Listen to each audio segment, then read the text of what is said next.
Guillermo Navarro, Ivana Baccaro, Doug Jones, and Guillermo del Toro.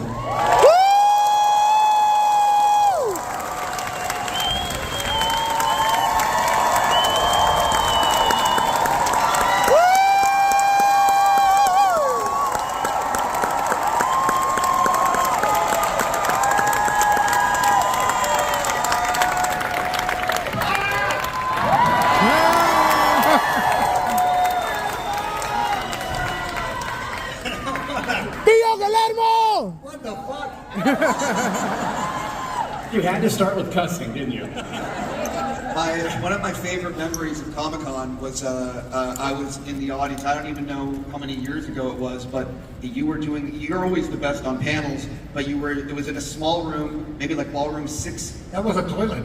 Room 6A, B, C. It was so long ago, and you were telling a story, and you're like, and that is when my balls dropped. That was a ballroom. So listen, I can't believe it's been 20 years since Pan's Labyrinth. I'm so excited to be talking to you guys about this, and also it's much more expensive. I don't care. You know, because, well, listen, the thing is, what we're protecting is the beauty and the redeeming power of art. And it's not about who gets the job. It's about we are protecting a lineage of art. If we cut a generation of people from learning their craft, you're cutting the rest of the history of that medium away from them for what? You know? So we have about 1,000 people rotoing the movie. You know, when you convert to 3D, here's the two ways you can do it: quick, or you can do it good. And I chose good. Like Pacific, when I talked to Jim Cameron about conversion, he said, if you take less than 300 days, I'll kill you. You know, because you have to put the time. And then you really you roto every element by hand. A human made a decision, then you make the decision of depth. We are redoing some sound elements, we are remixing it in Atmos, and we are doing a new color pass, which I've seen some tests, and the tools are much better than when we did the first pass. So I guarantee you one thing, you haven't seen it. When you see it in 3D, it's extraordinary. Well, the other thing is, I know the film is now, and I wrote this down, but I know the film is now in 4K, and premium HDR by Barco. Yeah. So can you talk about how, like, this is basically the version that's going to be in theaters, either in 3D or 4K, is going to be the best looking version of this movie that's ever been? Well, what happens, and you know, Navarro and I love, I think that's a power evil doesn't have. When they tell you, oh, this is inevitable, I say, we'll see about that. We'll see about that. I still see it that way. I think, and the reason they want to take away art, the reason, look, when they tell us is, you can do it with this, look, Usain Bolt, here's the news, I'm faster than Usain Bolt. I can do the 100 meters faster in a car. And if you need a thing to do art, then you're not an artist. I'm sorry, you have to understand that it comes from your experience, your pain, and I think that this thing, the sacredness of imagery, the sacredness of stories, they want to take it away because they make us more vulnerable, more divided, and more stupid. And they want us that way. So art and beauty and the human spirit are resistant.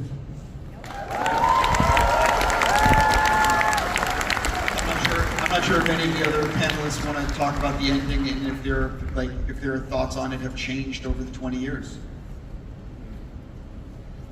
I mean, I think for me it's always been ever evolving, and it's a treat to be able to experience it as a child and watch the movie as a child and then see how I've evolved as I've grown older, and how whatever's been going on for myself, whether it was pain, loss, or heartbreak, and whatever's been going on in the world around me has shaped the way I view the movie. And it's kind of, I do find it a little bit ironic how when I was first watching the movie while I was promoting it and I was 11 years old, I didn't want to believe that her inner world was real. Like, there was a part of me that was like, well, you know, maybe she was kind of evading herself from reality, truly.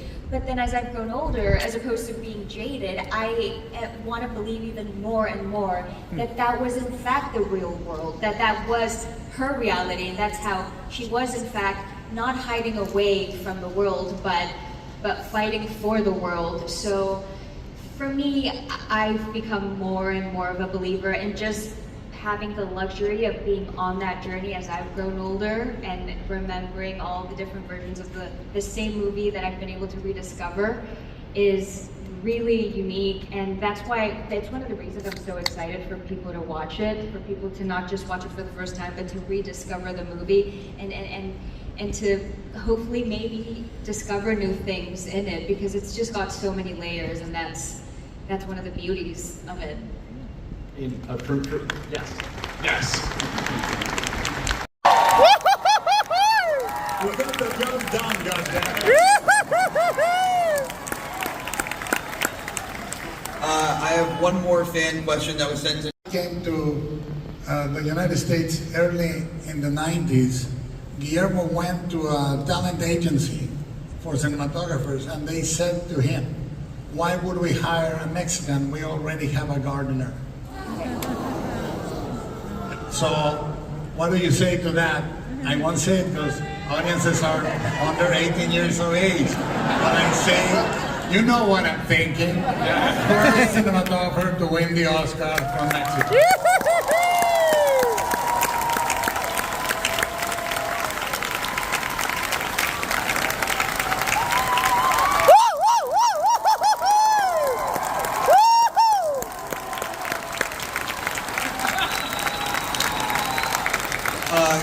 Guillermo, I am curious. Hold one second. Les voy a contar eso. Yeah. Okay, I have a question for you guys. So we did the Devil's Backbone. Then we did Pan's Labyrinth.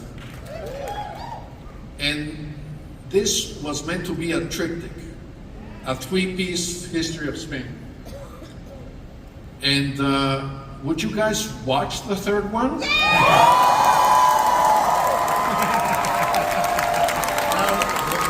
We will try and make it. All right, we'll try to make it.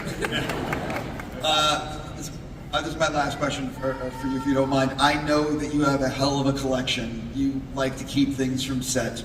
What did you actually take home from this set? That's a very good question. I actually kept the original book with the drawings of Ophelia, and I kept the monolith with the eye in it. And it was not a movie I kept a lot of things off because the experience was so terrifying. I mean, the movie, you must understand, I didn't know. I said, there are certain movies I've done that I say, this is my last movie. Because I'm going to put everything on it. The first one was the last one, Tronos. Then came this one. Then came Shape of Water. You know? And I said, that's it. I'm retiring after this, but this one I'm going to get right.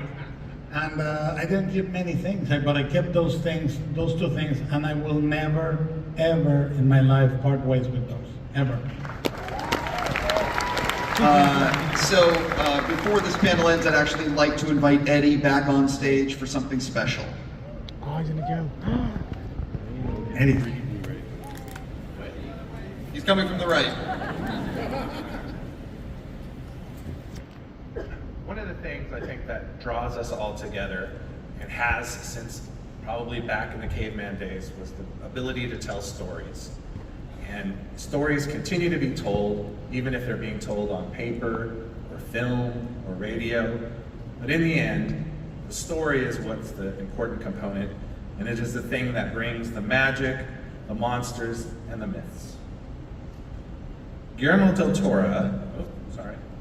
Toro has given us stories that not only look at humanity, but also teach us about compassion, resilience.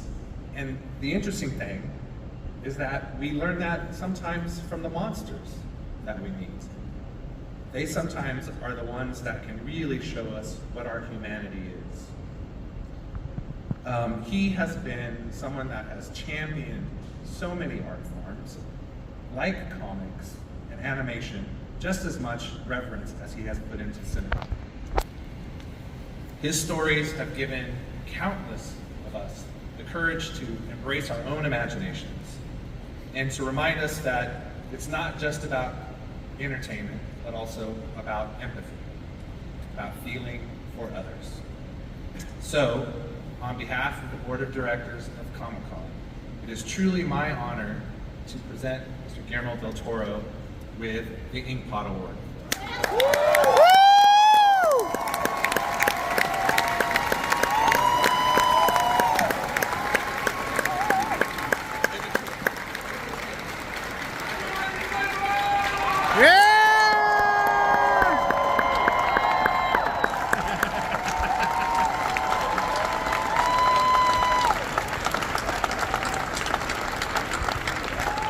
You know, I don't have one of these. Now I do.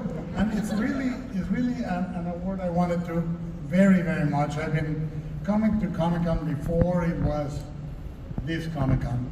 It was like a big dealer's room, and the spirit back then was us, a bunch of us believing that comics were a genuine form of expression.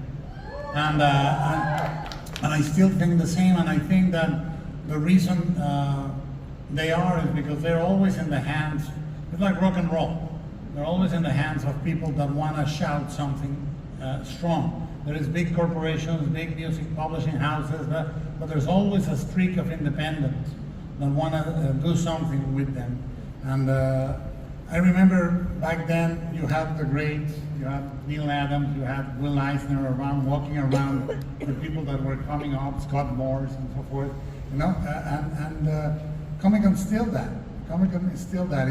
There is a large component that is about things that are established, but there's a large component, and many of them are in this room, of people that are doing their own independent thing.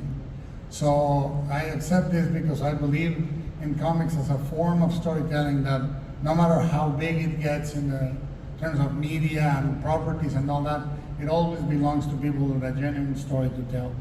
So thank you very much. Thank you.